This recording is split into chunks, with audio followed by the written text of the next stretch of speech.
So I've been barbecuing for about 8 months now, and I think it's time to push myself to go even further beyond as a pitmaster. And what better reason to level up than for my daughter's first birthday? Aww. So I've decided to cater barbecue for my daughter's birthday party for all of our friends and family. So I'm gonna show you how to cook an entire barbecue feast on one Weber Smokey Mountain for 40 people within 24 hours. Now, if we're gonna pull this off, we're gonna need a plan of attack. So with 2 cooking grates, we can cook the brisket and pork butt on Friday, and then do the ribs and chicken on Saturday morning, right in time for her party at noon. The timing will be tight, but I think we can pull it off. So enough talk, and let's do this thing.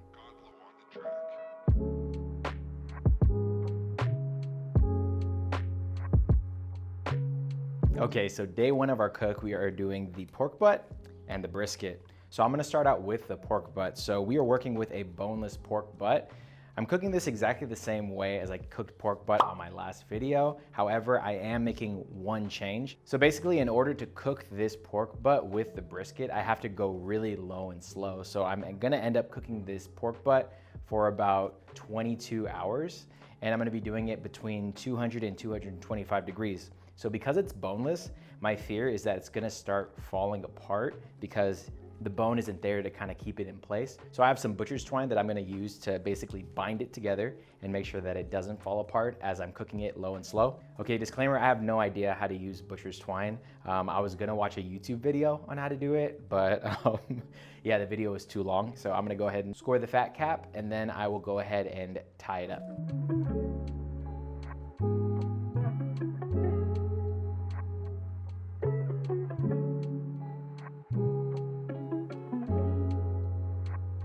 So in regards to seasoning, I am gonna go Texas style with both the pork butt and the brisket. The main reason why is because I totally forgot to make rub for this. So basically a 50-50 blend of salt and pepper. So again, salt first, and then we'll go with pepper.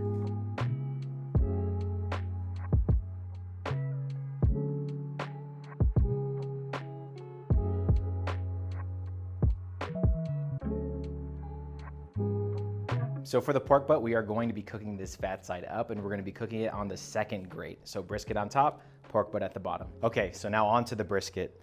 Brisket is a pretty big one. So this is a 15-pound brisket. So this is like a pretty big boy.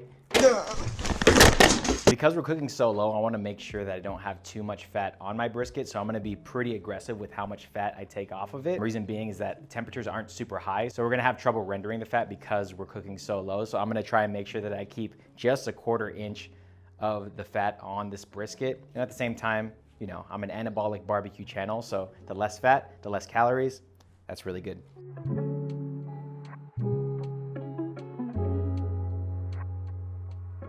Bruh.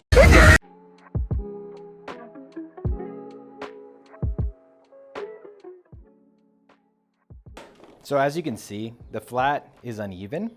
Yeah, this side is pretty thin, but I'm just gonna keep it on. I'm not doing a brisket junior. If you wanna know what a brisket junior is, then be sure to watch one of my previous brisket videos where I actually make a brisket junior. But anyway, I'm done trimming. So the next thing I'm gonna do is season it up. So because I'm sweating so much and a lot of my sweat has gotten onto the brisket, I'm actually not gonna add salt because it already has enough salt from my sweat. I'm just kidding. Hey, got him.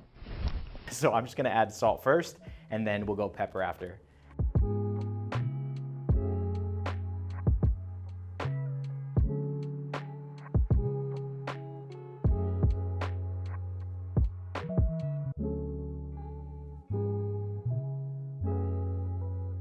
Okay, so the pork butt and brisket are ready. So all I'm gonna do is fire up my pit and throw these on. And again, I'm cooking between 200 and 225 degrees. So I'm gonna be doing this low and slow. So be sure to watch my video on how to set up your Weber Smokey Mountain for the low and slow method, minion method, so that you can see exactly how I do it. I'm thinking for both of these, for the bark to set, it's going to take, I'm gonna say 12 hours. That's my prediction. So Ant's prediction is 12 hours. It's gonna take 12 hours to form the bark, render the fat in both of these pieces of meat. You were. So I'm gonna go ahead and get the pit ready, and then I'm gonna throw these on.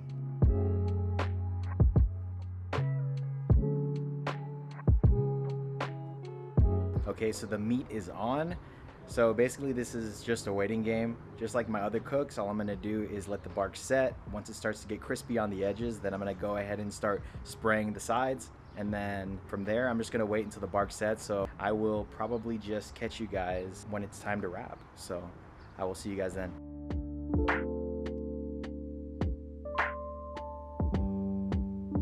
So it's 12:30 right now, and actually before we wrap, we need to go ahead and prep the chicken and the ribs that we are going to be cooking tomorrow morning. So just an update on the brisket. Oh my goodness, it's looking so good right now. Oh my goodness, this brisket is going to be amazing. It's been so long since I've cooked brisket. It's been over a month now, and I just cannot wait to eat this. The whole backyard is just smelling so beefy, so good. Okay, enough about the brisket. Let's get back to the chicken and ribs. So I'm gonna prep the chicken first, and it's a very simple process. Basically, I'm going to be just dumping all the chicken in the marinade, no trimming, no nothing, and put that in the fridge overnight, and it'll be ready to cook the next morning. So let's go ahead and get the chicken started. So to our marinade, we're gonna add in 1 bottle of Italian dressing. I'm gonna use fat-free Italian dressing because I'm on a cut, but you can use full fat if you'd like. Tablespoon of ponzu sauce, 2 tablespoons of Worcestershire, 1/4 cup of apple cider vinegar, then as much barbecue rub as you'd like. Finally, we want to thin out this mixture with some water. I would say you want to add 1 part water to 1 part of this mixture, then stir that up with whatever instrument you have.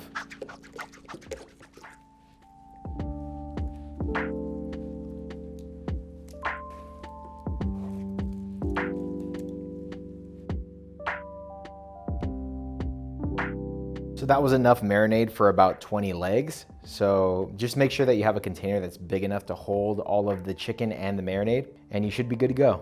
Now that the chicken is done, we're gonna go ahead and cook the baby back ribs. So I got my baby back ribs from Costco. It came in a 3-pack, which is perfect for my purposes because again, I'm trying to cater a party here. All I'm gonna do is I'm gonna score the back of the membrane and then season it. I'm gonna do the ribs Texas style as well. So just a little bit of salt and then pepper, and basically it'll be ready to go for tomorrow.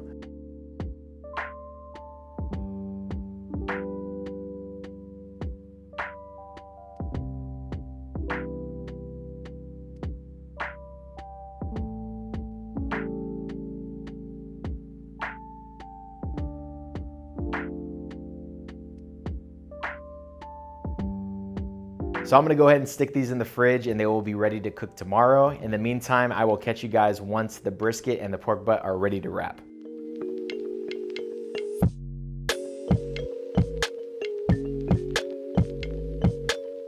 So it is 4:15 in the morning and I finally went ahead and wrapped the pork butt and the brisket.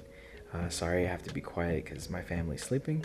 So for the brisket, I ended up putting beef tallow on the wrapping paper before I rolled it up, and for the pork butt I sprayed it with I Can't Believe It's Not Butter spray and put that in foil. Both of them are currently in the oven at 225 degrees, so the plan is to let that ride out for about 4 to 5 hours. It should be ready to take out and rest. So we're looking for a temp of 210 in the pork butt, and we're looking between 202 and 210 in the brisket, and then we'll know that they are done. I'm gonna sleep as much as I can, and then I will check back in when it's time to do the ribs and chicken.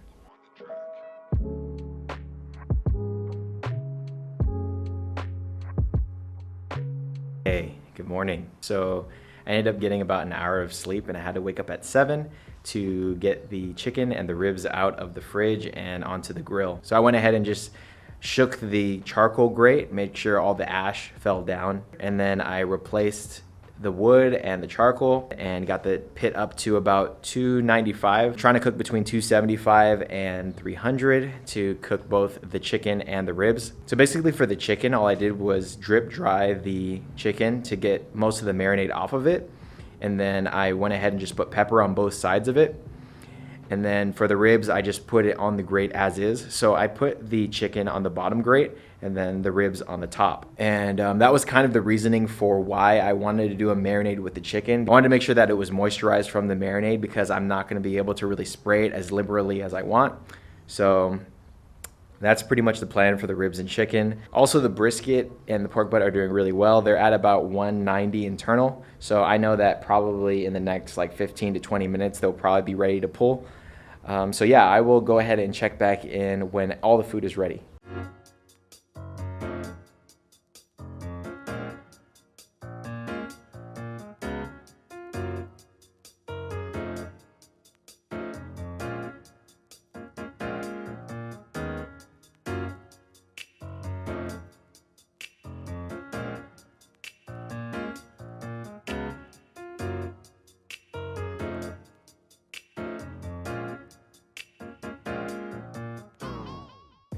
Okay, so it is 11 o'clock and all the meat is done and resting. So in 21 hours, we were able to get enough meat for 40 people on one Weber Smokey Mountain.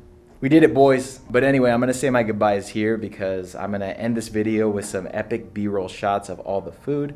So if you enjoyed this video, make sure you like it and also subscribe if you're interested in barbecue and fitness related content. And until next time, I will catch you guys later.